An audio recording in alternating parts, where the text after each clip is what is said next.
इस वीडियो को लाइक करें, हमारे चैनल को सब्सक्राइब कर बेल आइकन जरूर प्रेस करें हमारी न्यू वीडियो सबसे पहले देखने के लिए। Hello friends, Radhe Radhe. आज हम सुनेंगे सठतिला एकादशी व्रत कथा। अगर वीडियो पसंद आए तो वीडियो को लाइक करिएगा और अपनी दोस्तों में ज़्यादा से ज़्यादा शेयर करिएगा और हमारे चैनल को सब्सक्राइब करिएगा। सठतिला एकादशी व्रत कथा। एक समय दालभ्य ऋषि ने पुलस्त्य ऋषि से पूछा कि हे महाराज, पृथ्वी लोक में मनुष्य ब्रह्मा इत्यादि महान पाप करते हैं, पराये धन की चोरी करते हैं तथा दूसरों की उन्नति देखकर ईर्ष्या करते हैं, साथ ही अनेक प्रकार के व्यसनों में फंसे रहते हैं, फिर भी उनको नरक प्राप्त नहीं होता। इसका क्या कारण है?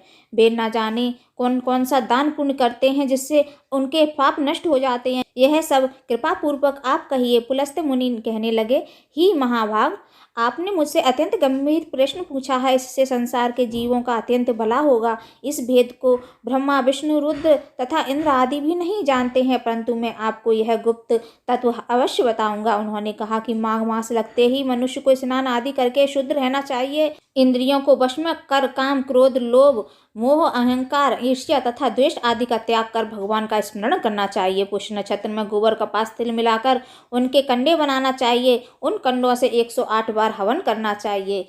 उस दिन मूल नक्षत्र हो और एकादशी तिथि हो तो अच्छे पुण्य देने वाले नियमों को ग्रहण करें। स्नान आदि नित्य क्रिया से निवृत्त होकर सब देवताओं के देव श्री भगवान का पूजन करें और एकादशी व्रत धारण करें। रात्रि को जागरण करना चाहिए। उसके दूसरे दिन धूप, दीप, नैवेद्य आदि से भगवान का पूजन करके खिचड़ी का भोग लगाएं। तत्पश्चात पेठा, नारियल, सीताफल या सुपारी का अर्घ्य देकर स्तुति करनी चाहिए। हे भगवान, आप दीनों को शरण देने वाले हैं, इस संसार सागर में फंसे हुओं का उद्धार करने वाले हैं। हे पुंडरीकाक्ष, हे विश्व भावन, हे शुभ ब्राह्मण, हे पूर्वज, हे जगतपिते, आप लक्ष्मी जी सहित इस तुच्छ अर्घ्य को ग्रहण करें। इसके पश्चात जल से भरा कुंभ घड़ा ब्राह्मण को दान करें तथा ब्राह्मण को श्यामा गौ और तिल पात्र देना ही उत्तम है। तिल स्नान और भोजन दोनों ही श्रेष्ठ हैं। इस प्रकार जो मनुष्य जितने तिलों का दान करता है उतने ही 1000 वर्ष स्वर्ग में वास करता है। पहला तिल स्नान, दूसरा तिल का उटन और तीसरा तिल का हवन, चौथा तिल का तर्पण और पांचवा तिल का भोजन और छठा तिलों का दान। ये तिल के 6 प्रकार हैं। इनके प्रयोग के कारण यह सठतिला एकादशी कहलाती है। इस व्रत के करने से अनेक प्रकार के पाप नष्ट हो जाते हैं। इतना कहकर पुलस्त्य ऋषि कहने लगे कि अब मैं तुमसे इस एकादशी की कथा कहता हूँ। एक समय नारद जी ने भगवान श्री विष्णु से यही प्रश्न किया था और भगवान ने जो सठतिला एकादशी का महात्म नारद जी से कहा सो मैं तुमसे कहता हूँ। भगवान ने नारद जी से कहा कि हे नारद, मैं तुमसे सत्य घटना कहता हूँ, ध्यानपूर्वक सुनो। प्राचीन काल में मृत्यु लोक में एक ब्राह्मणी रहती थी। वह सदा व्रत किया करती थी। एक समय वह 1 मास तक व्रत करती रही। इससे उसका शरीर अत्यंत दुर्बल हो गया। यद्यपि वह अत्यंत बुद्धिमान थी तथापि उसने कभी देवताओं या ब्राह्मणों के निमित्त अन्न या धन का दान नहीं किया था। इससे मैंने सोचा कि ब्राह्मणी ने व्रत आदि से अपना शरीर शुद्ध कर लिया है, अब इसे विष्णु लोक तो मिल ही जाएगा, परंतु इसने कभी अन्न का दान नहीं किया, इससे इसकी तृप्ति होना कठिन है।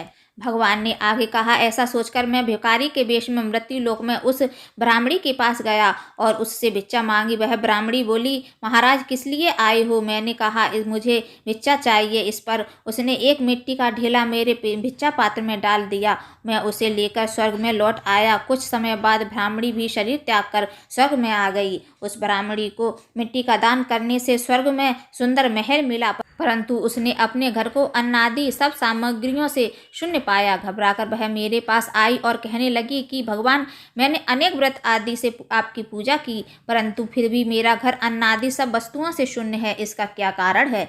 इस पर मैंने कहा, पहले तुम अपने घर जाओ, देव स्त्रियां आएंगी तुम्हें देखने के लिए, पहले उनसे सठतिला एकादशी का पुण्य और विधि सुन लो, तब द्वार खोलना। मेरे ऐसे वचन सुनकर वह अपने घर गई। जब देव स्त्रियां आईं और द्वार खोलने को कहा तो ब्राह्मणी बोली, आप मुझे देखने आई हैं तो सठतिला एकादशी का महात्म मुझसे कहो। उनमें से एक देव स्त्री कहने लगी कि मैं कहती हूँ। जब ब्राह्मणी ने सठतिला एकादशी का महात्म सुना तब द्वार खोल दिया।